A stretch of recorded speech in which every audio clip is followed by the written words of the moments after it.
Here at Sustainable Brands, you can't help but being hopeful by all these companies who want to change their ways or do better, or do good, as you say. Are you hopeful right now about the state of the world, about the state of business right now, and that we're moving toward a more sustainable, a better time for the environment?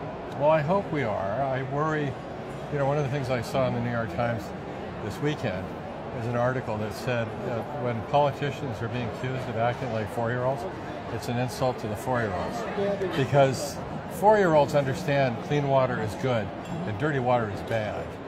And the clean energy is good and dirty energy is bad. And it's pretty basic.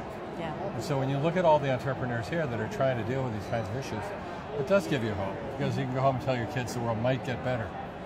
What should we look for that you're working on? What projects are you working on that we should be looking out for? These are the big ones I'm doing right now that are packaging.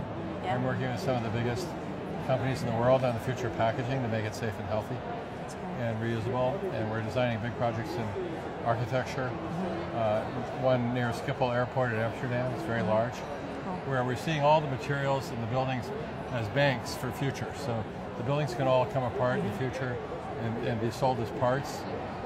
So they have very low risk for the banks because they're assets across all generations. This is great. Thank you for the good work you do. Thank you so much for talking to us. It's an honor to talk with you. Once again, that's William McDonough, Chief Executive of McDonough Innovation. And you can hear more at GreatLakesNow.org.